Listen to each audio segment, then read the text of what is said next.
Hamını danışdırırsan, deyir ki, ürəyim təmiz adamam mən. Ən pis adam da bunu deyir. Mən neçəsini görmüşəm. İş qalmır eləməsin, oyun qalmır çıxartmasın, danışanda deyir ki, mən Allahın yanında ən təmiz adamam. Amma bax, bax, gör məndən nə istəyir? Məndən hansı əməllər istəyir?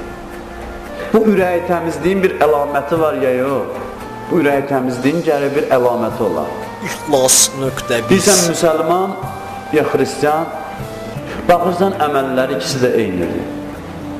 Bir nəfər müsəlmanla xristiyan danışdı, dedi, gəl İslama, gəl müsəlmansılığa, gör onu nəsihət elədi.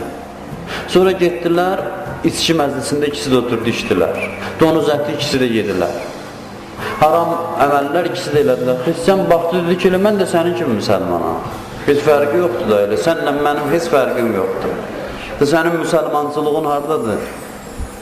Onlar da fəsaddan bezib, biz hələ indi fəsada doğru istəyirik gedək. Bir xalq gedib səhvə doğru, başa düşüb səhvdir, indi biz hələ o yolun başlanğıcında istəyirik ona tərəf gedək. Onu da gediblər, təcrübə eləyiblər, görüblər, sonu yoxdur onun. İndi istəyirlər qayıtsınlar, başqa bir yol axtarsınlar. Amma bizə onu başa salmırlar. Biz elə bilirik ki, qərbin inkişafına nail olmaq üçün gərək başımıza açaq. Çılpaq gəzdikcə üzr istəyirəm, daha çox inkişaf edirik. Biz belə başa düşürük. Amma yox, müsəlman qadındırsa, ürəyi təmizdirsə, əlaməti onun hicabdır. Bu əlamətdir müsəlmançılığın. Müsəlmanın əlaməti namazdır, orucdur, ibadətdir, günahdan çəkinməkdir. Əleyhissalamdan nəsihət eləyir. Deyir, sənə iki cümlə deyirəm. Birincisi budur ki, o kəslərdən olma ki, axirət istəyirsən, amma əməl eləmirsən. Bu bir. İkincisi, o kəslərdən olma ki, uzun arzularla tövbəni təxirə salır. Tövbəni, deyirsən, tövbə elə, deyir, inşallah eləyərəm. Vallahi bir saat da bir saatdır. Bir saatın da mənası var. Biz deyirik, hərdən Ramazan ayı gəlir, tövbə eləyərəm. Həccə gedərəm, tövbə eləyərəm. Məşədə gedərəm, tövbə eləyərəm. Sabah eləyərəm, bir gün eləyərəm. Amma indi bu saat eləsən daha yaxşıdır. Çünki saat keçdikcə çətinləşir. Belə təsəvvür elə, insanın içində iki dənə ağac var elə bil. Bir xəbis ağacdır, günah ağacı. Bir də itayət ağacı. O günah ağacı günahlarla böyüyür. Günahlar onun qidasıdır, suyudur. Savab ağacı da ibadətlərlə böyüyür. Hər ikisinin də məhsulunu özümüz götürəcək axırda. İndi bu ağac nə qədər balacadır, sən də cavansan, o günah ağacını kökündən çıxartmaq bir əlindən çıxardarsan. Görürsən, ağacı təzə bastırsan yerə, onu çıxartmaq daha rahatdır. Yox, zaman keçdikcə o ağacın kökü böyüyür, o özü ucalır, böyüyür, sən də qocalırsan. Sən zəifləyirsən, o böyüyür, onu da çıxartmaq çətin olur. Bəzən mümkün olmur. Odur ki, tövbə ilə cavan üçün yaxşıdır. 60 yaşda kişi da heç nə eləyə bilmir. İstəsə də günah eləyə bilmir, da tövbənin mənası nədir? 70 yaşda kişidir, eşitmişdiniz o gəldi, deyirlər Ayətullah Mişkinin yanına.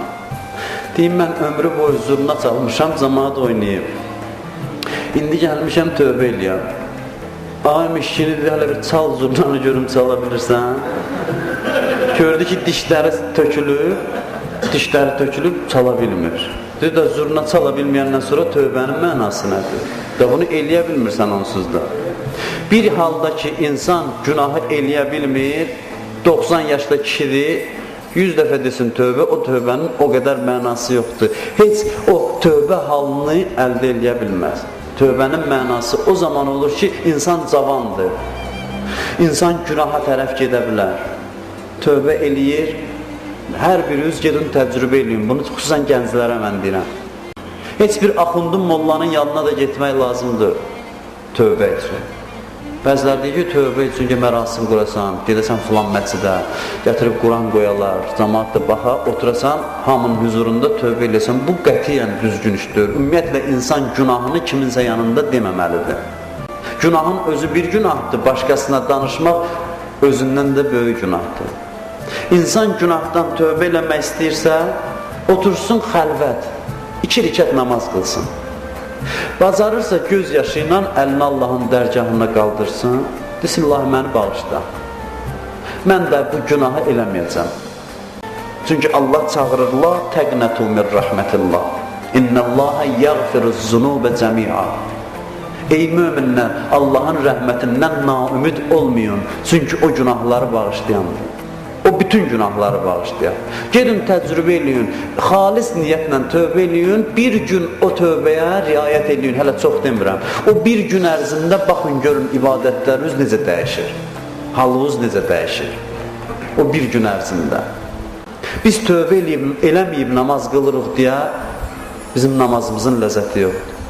Nəyə Peyğəmbər deyirdi, ərixni ya Bilal, ay Bilal dur bizi rahatlandır, azan verməyə çağıranda Bilalı. Çünki namazda ruhu dincəlirdi. Ona görə ki, pak ruhla namaza daxil olurdu. Dəstəmazın bir mənası da budur. Dəstəmazın batini mənası var. Yəni insan dəstəmazla başa düşsün ki, ruhumu da gərək tövbə suyu ilə yuyam namaza daxil olam. Necə cismimi yuyuram, ruhumu da gərək tövbə suyu ilə yuyum namaza daxil olum. O halda namaza daxil ol, gör Subhanallahın nə qədər ləzzəti var insana. Bu misalı mən çox demişəm.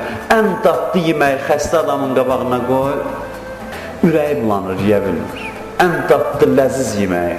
Sağlam vaxtı onu iştahla yeyirdi. Amma xəstədir deyə yeyə bilmir, qaytarır, xoşuna gəlmir.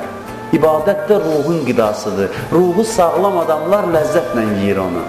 Ruhu xəstə adamlar ondan ikrahla, tez qutarım namazı. Bir alim vardı, namaz qılırdı, zarafat edirdi hərdən. Namazı qılan kimi çəkilirdi bir tərəfə, belə kənara. Deyirdi, ağa, niyə belə edirsən? Deyirdi ki, bilirəm ki, başıma vururlar, çəkilirəm dala. Qılan kimi qaytarıb vururlar başıma. Ona görə ki, namazın heç bir hissəsində sən diqqətin Allah'da olmur. O ibadətdən ləzzət ala bilmirsən. Amma İmam Səccad əleyhissalamın ibadətinə bax, niyə o şövqlə namaz qılır? Niyə o ləzzətlə ibadət edirdi? Ona görə ki, təmiz ruhla ibadətə daxil olurdu. Tövbə eləmiş halda, hərçənd onların ki, günahı yox idi.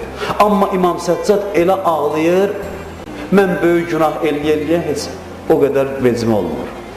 Ona görə tövbə Allaha insanı yaxınlaşdıran ən gözəl vasitədir. Bir dənə hədisi qudsi də deyim, sözümü tamamlayayım. Allah deyir ki, günahkarın naləsi mənim yanımda təsbih deyənin təsbihindən daha üstündür.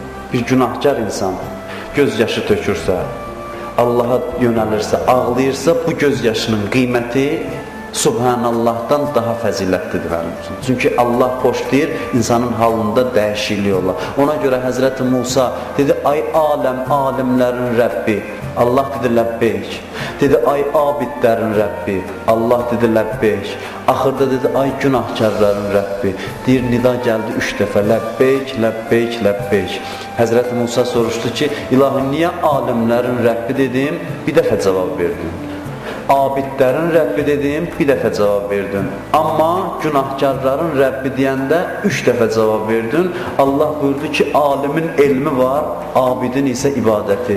Amma günahkarın məndən başqa heç kəsi yoxdur. Günahkar ancaq mənə pənah gətirir, mənim qapıma gəlir, ona görə onu elə bil ki, necə əlləri açıb kimisə qarşılayarsan, əziz adamı. Allah tövbə eləyən adamı belə təsəvvür elər ki, əllərini açıb qarşılayır ki, mənim bəndəm mənə tərəf gəlir. Hədisdə var, Allahın tövbənin, eləyənin tövbəsinə sevinməsi, susuz adamın səhrada su tapanda necə sevinər? Allah bəndənin tövbəsinə elə sevinir. Hərçənd ki, onun bizim tövbəmizə ehtiyacı yoxdur. O istəyir ki, biz səadətə çataq, biz insan olaq və biz o nə dərəcələr ki, bizim üçün hazırlayıb, istəyir onu bizə verər. Amma biz hərdən arxa çevirib qaçırıq, Allah da biz ona tərəf qaydanda hədisdə var ki, sevinər ki, mənim bəndəm mənə tərəf gəldi və onu heç zaman qapısından əl boş qaytarmaz.